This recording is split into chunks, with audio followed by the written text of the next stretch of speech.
Vision Plus TV, l'excellence et la rapidité.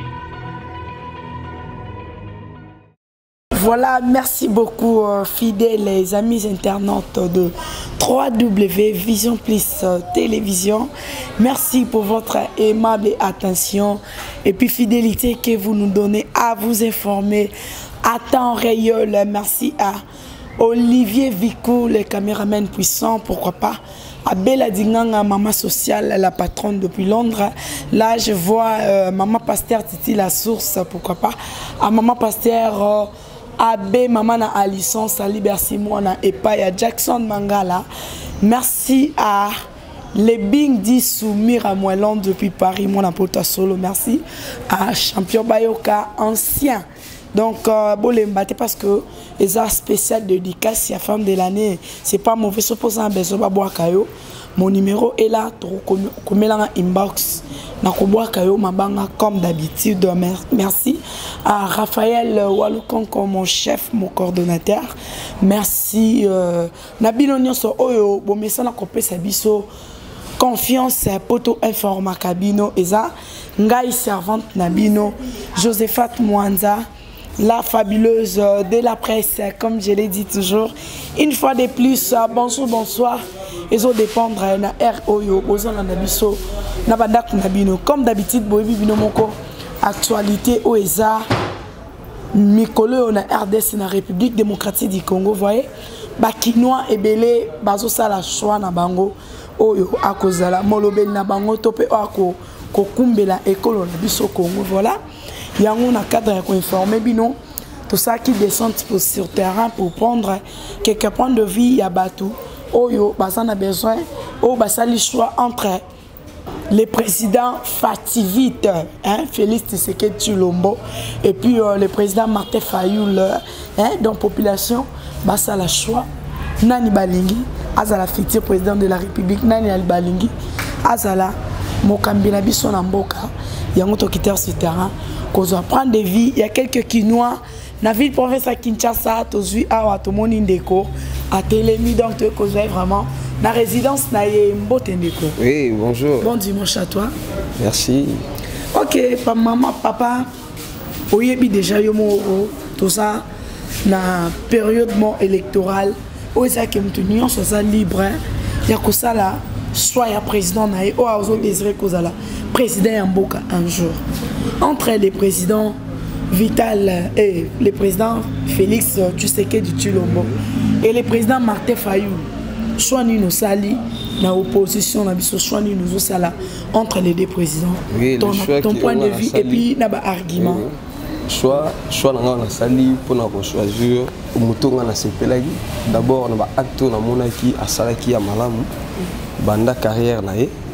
Na ponaï juste numéro 4 pour na monaki évolution na déjà qui tourne par rapport à bisu à Kiva. Ndi ngwana nga pour na nga point de vue na ngezalaïté na choisir numéro 4 le monsieur Martin Fayoul pour na au nyoso à salaki durant tu as travaillé même à l'étranger apprécier qui est c'est pour cela lenga kitaiki na oye à préparer pour ça là pour le niveau partout c'est ça que biso congolais de ce pays là inaé ndi yango lelo oyo par rapport à rassemblement nyoso to ce pays lelo Rolanda monsieur Martin Fayoul pona bon soit il y a Félix Tshisekedi bon pour na monsieur Tshisekedi vraiment ouais vraiment mingi na linga Rolanda vraiment mingi te mais ma bibi sonyo so opposition faut ils la unis enfin que Tobi Msara président moro oyo Kambeko.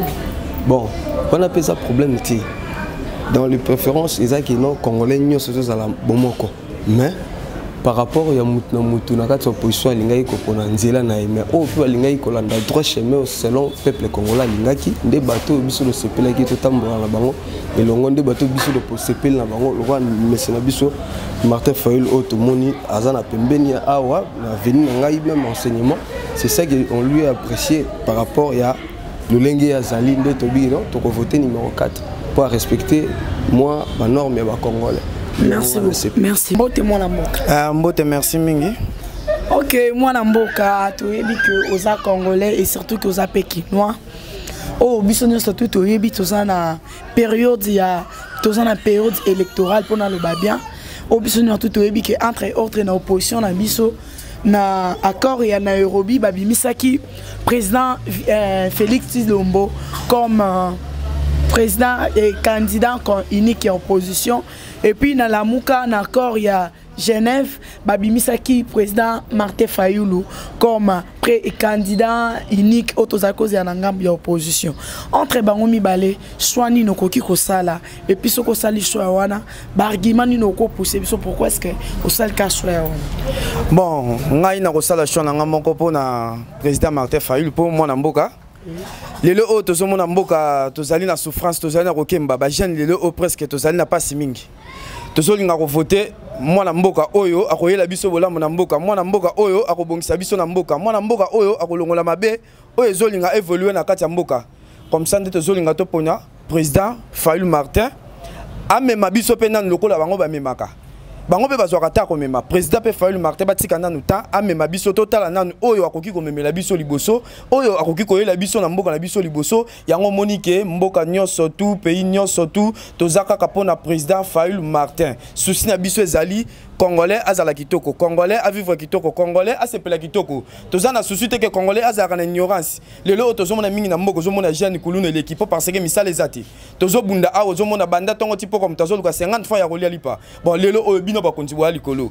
Mbongo wana o ya kapona mboka pona biso ba peuple. Ezo mona na tete tozo vivre moko na kama ko difficile o ezala raté to koki ko vivre. Le Congo brazza za mboka muki. Mais bazo vivre na vie sociale moko soko kei, kolia za kitoko, kolate za kitoko, kotambola za kitoko.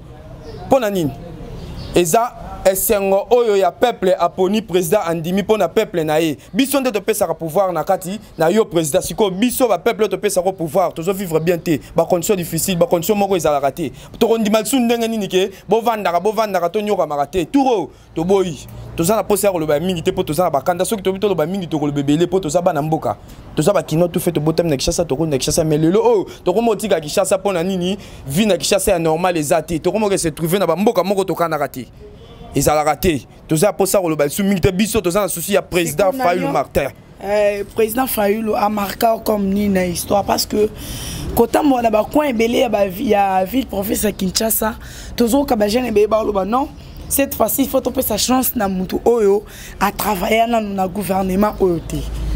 Mais entre autres, biso nous sommes que président Fayulu, Azala qui peut manquer honorable, bien que Azala qui parlementaire.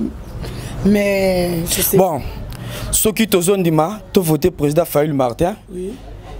Na ba condition pe na la monena o to zomona avant ni na kitu ante mais na bo la monena o azo sala pona biso asale belé pona ngai na rolo bateke nyonso na lo ba Martin salenga boy Martin salenga boy te bola mo ya ngai ya salenga za nga mais to zolinga bola mo ezala ya biso nyonso tout na mboka na population nyonso eza na mboka ezala kitoko e vivre kitoko mutu biso to kolinga to kopona ye wana yango to lobi ke longo ya turo biso nyonso ba na mboka na sima Fayulu Martin olinga te Martin azaka ka président de la République suka na ngai ezali wana na kokoloba mingi te parce que quand des ebeli to na souci ko bakati total nan mokolango et koka o basoko sabiso.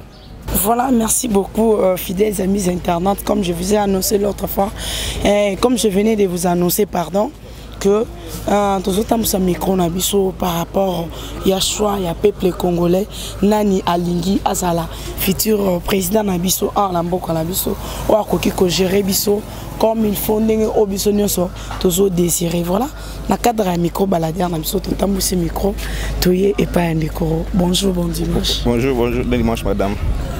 Ok papa, est-ce que ta caméra voilà.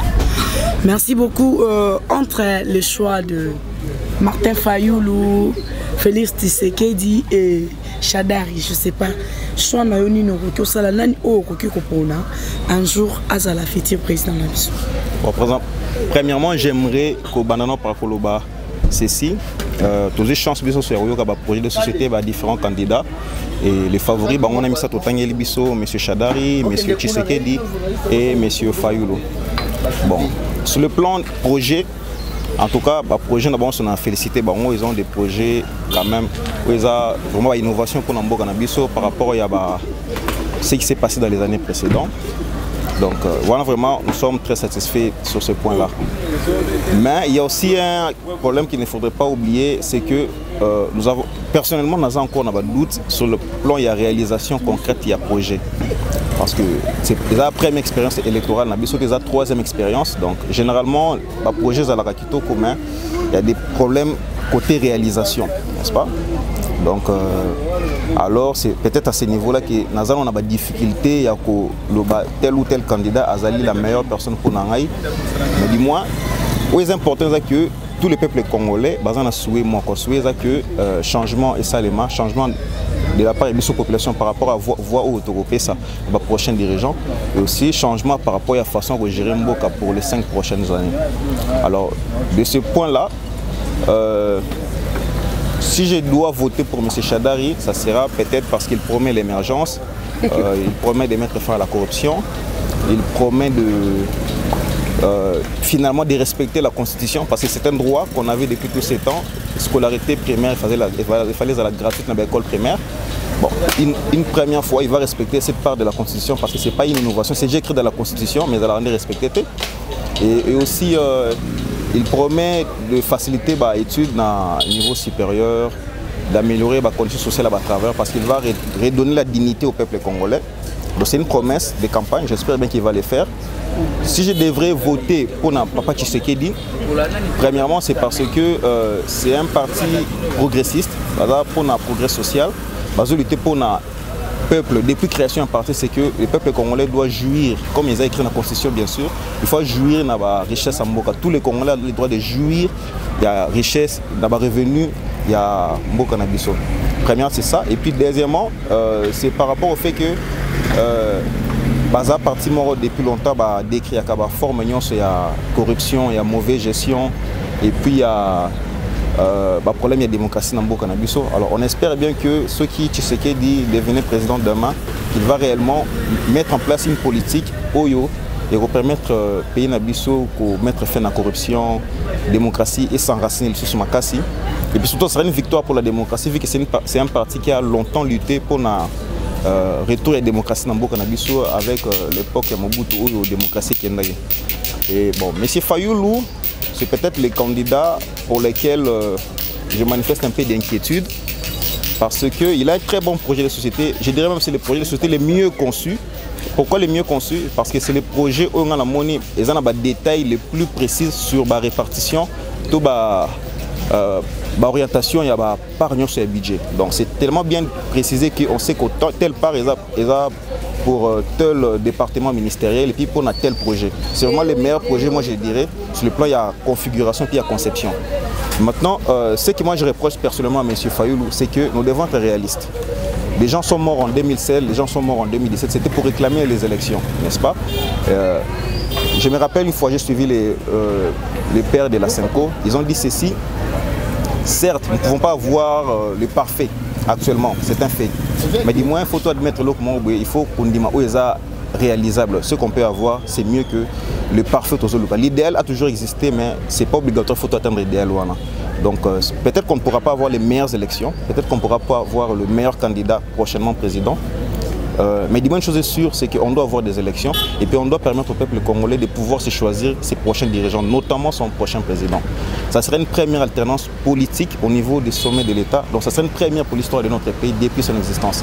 Alors, M. Fayoulou, je pense qu'il a un peu une idée, je dirais, suicidaire ou insurrectionnelle quand il pense qu'on doit réclamer des bulletins de vote les jours même de l'élection, parce que c'est pratiquement impossible de demander à la CENI d'imprimer des bulletins de vote, parce que ça demande de l'argent, premièrement, et puis ça demande de l'organisation. Donc tout le monde avait demandé à la CENI d'organiser l'élection le moins coûteux qui est possible. La CENI organise les élections les moins coûteux, c'est avec la machine à voter. Les élections avec bulletins de vote coûteraient plus cher selon la CENI et demanderaient encore plus de temps parce qu'il faudra réunir cet argent qui n'existe plus, parce que l'argent mis à disposition de la CENI a déjà été déboursé pour les différentes étapes. Donc je pense qu'à 2 semaines pour exprimer nos intentions de vote, il est trop tard pour réclamer les bulletins de vote. Donc, mais jusqu'ici, vous n'avez pas encore fait de choix. Donc c'est un peu ça. Si je dois être précis, c'est un peu ça. Je n'ai pas pu faire un choix. Donc M. Fall, déjà, j'ai l'écart de ma liste.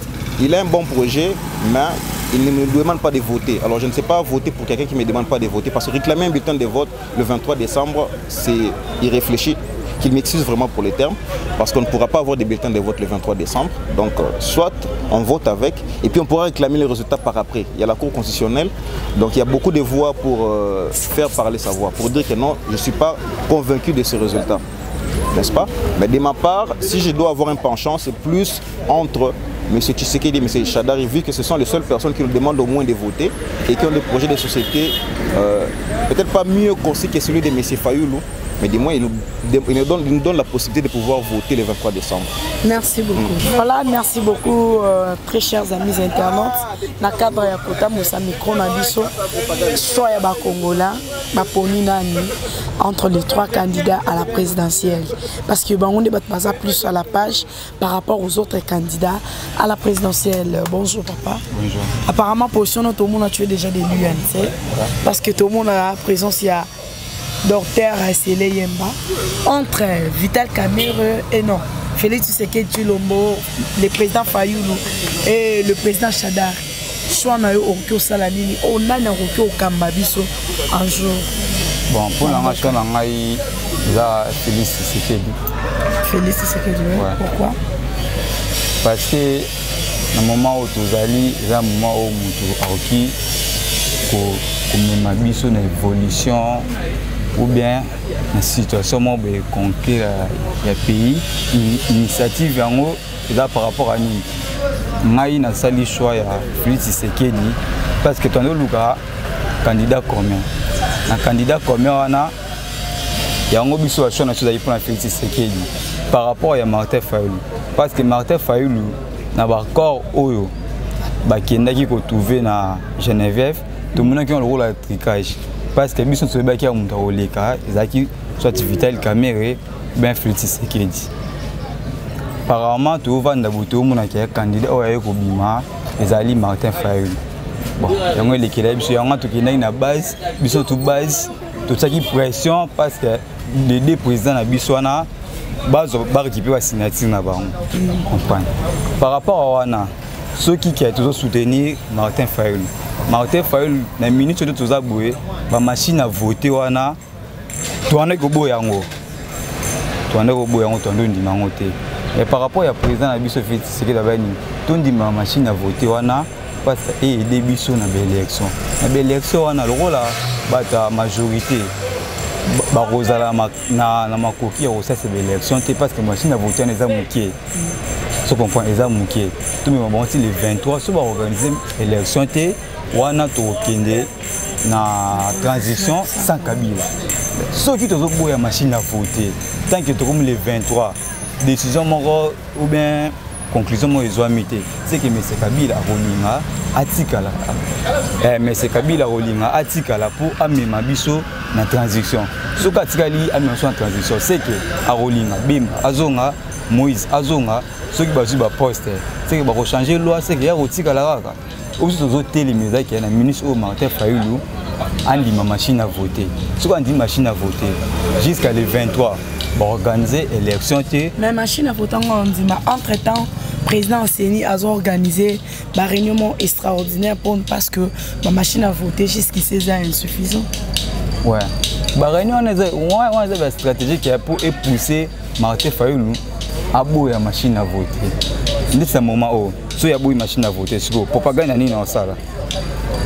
Tu comprends? Propagande ni na sala.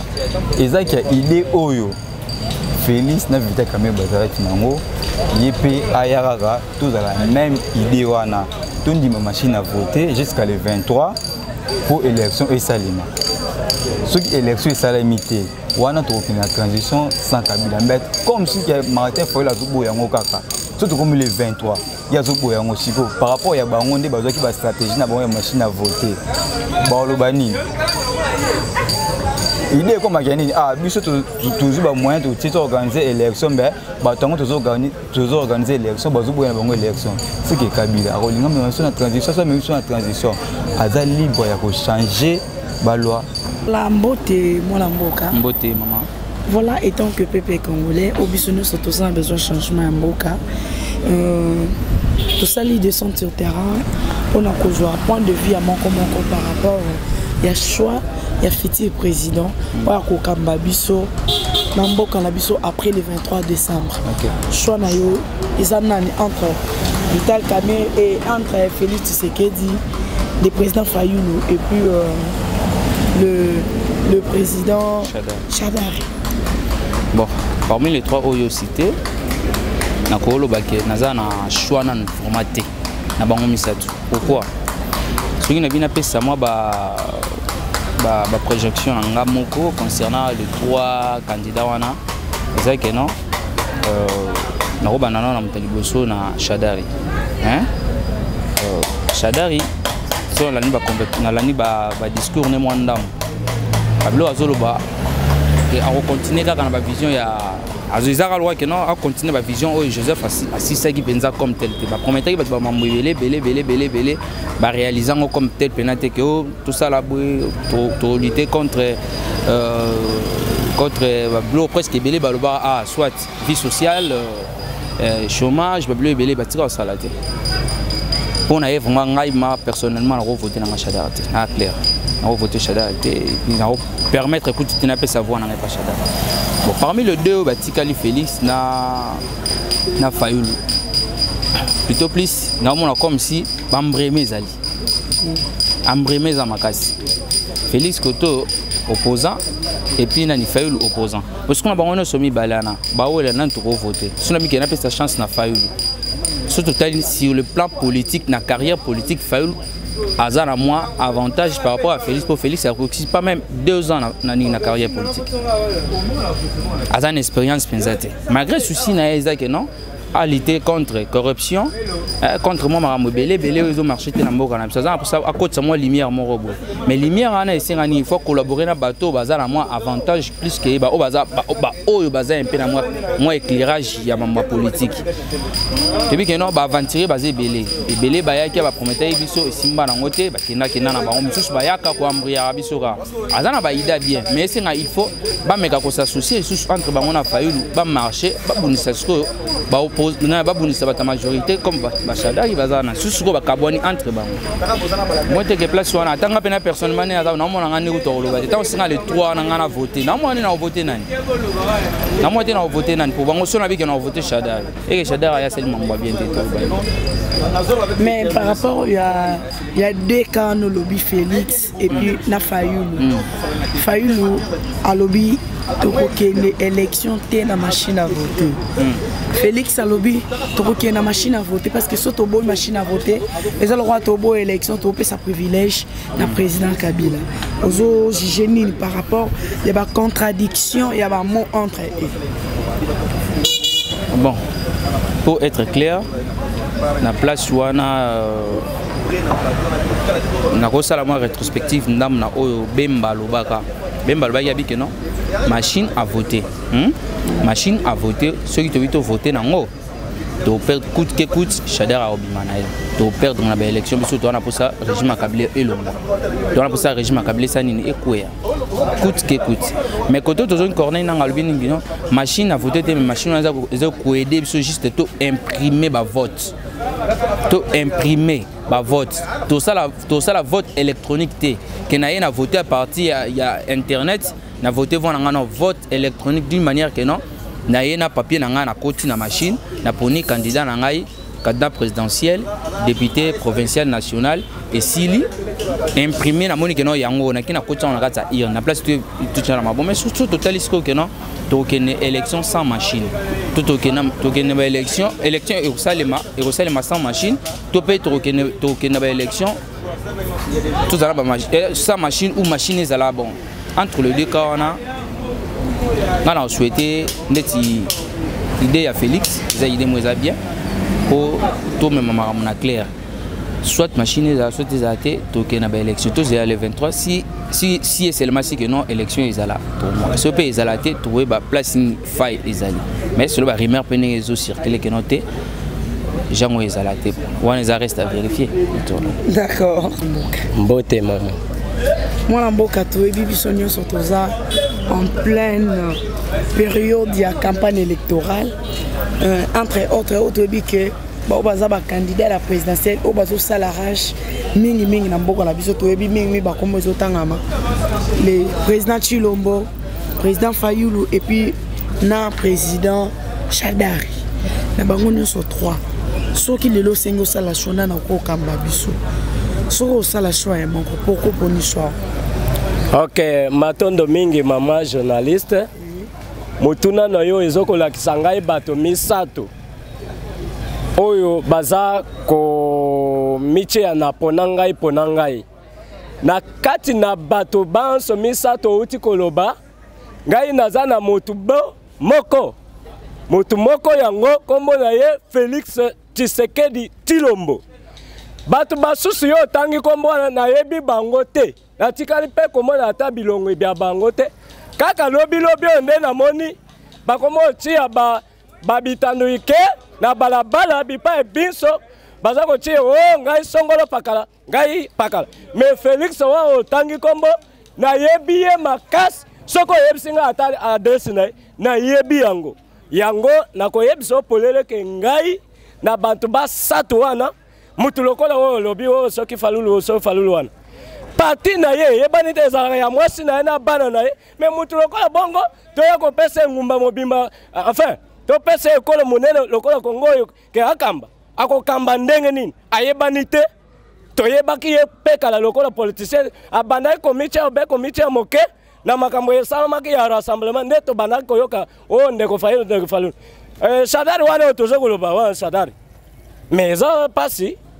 soki totire batiroir eza pasi mutu lokola Shadari aya koloba ke akamba mboka donc mpo na ngai kuna débat eza te match eza te ezaka Félix ou rien. Ok, ça va.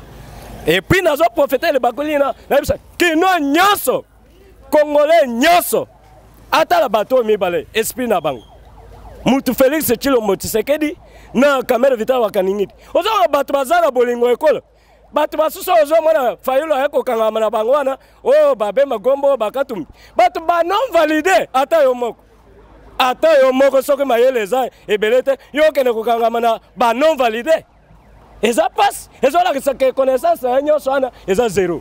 Ok, voilà mutu aza kaka Félix Tshisekedi Tshilombo na Wakaningiti Vital Kamere. Pourquoi kaka choix na ye pesa biso ba argument voilà otuninga mutuna kitoko ma journaliste na koyanola yango pona nini ndeko Tshisekedi yo kata coalition na bango ezopesa solution na kombo na ngai coalition na bango eza cash pour changement. Ok, cash donc quand du changement mais coalition misusu eza ba continuité bon ngai na ko adhérer na choix ya continuité nini tala lelo ngai nazalaka na loba na nga polele ndeko Kabila mibu nyonso asali na ekolo litomba na ye eza kaka ba mayebo eboti na ngoma na biso ya Kinshasa wana na pesa elongoni a part wana yebisa ngai milelo zala tane bato bakufa oso ka ba cimetière oso kene cimetière lobi nazalaki na nécropole il faut komona ndenge bibembe bitandame lokola ba Thomson na chambre froide mais kokufeza naturel mais bazo kufa nzala bazo lia bien kosholko tout ça yo tala bato maboma eleki eza mboma ya maladie eza mboma nzala mutu a raison akuti eloko akolia te ale abeli boma voilà pona ngai nazobila Félix ou bien naza kolakise pa bakino banso na bakongolais nyonso pona mbongwana donc changement ndeko Fayulu ozomona wana aza yokana likambo ya ndeko Fayulu par exemple toza makambo ya machine à voter ok na likambo ya fichier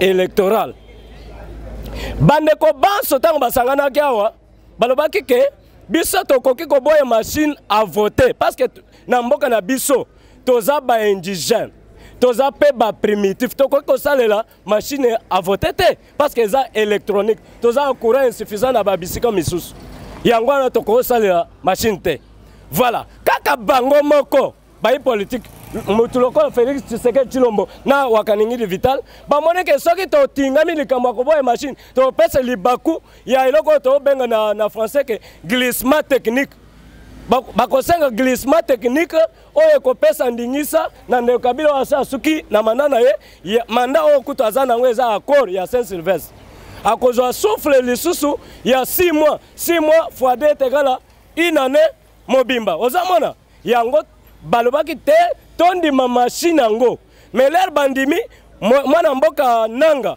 azape clair na mwana mboka kalamba balobi ke machine eza ya voté te lokola ndenga baza koloba na baye politique eza kaka juste une imprimante biso bansu to saleli ba ordinateur na ba photocopieuse toyebi à quoi sert une imprimante c'est juste pour tirer photocopie il y a quelque chose ou bien pour scanner quelque chose qui doit être imprimé voilà moi na mboka nanga de ce côté là aza clair à moins que ce que na litutu na na se nzungu wana italien na ba congolais o biso tozali donc au moni epai wapi Fayulu azo beta carte ya majorité azo boye machine mais azo pesa suggestion te elingo lobake soko si chanson a bien les mêmes jours il y a vote OK na papier na bic na kati ya nino commune no et puis au bois qui papier na kati ya yo kanan eza suggestion te eza juste une rise auto ko benga kana droit que eza rise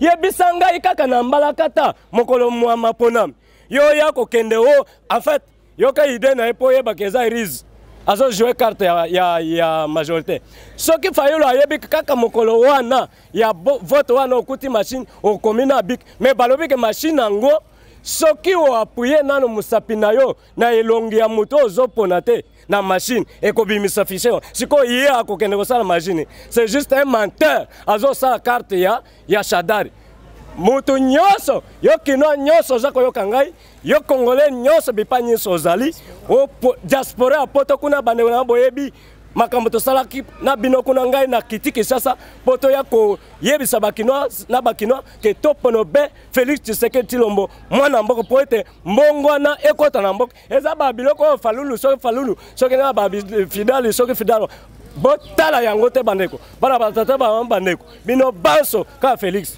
c'est ça. Merci beaucoup, merci beaucoup fidèles les amis. Je pense que nous sommes arrivés à la fin de cette émission. Je pense que tout ceci commis presque Nasuka Masolo Nabiso. Vous avez vu comment est-ce que les Congolais ont réagi par rapport à leur choix na futur président de la République. Cette émission a pris fin. À nous revoir la prochaine. Restez toujours branchés sur www.visionplus TV. Vous ne serez pas dessus. Bye.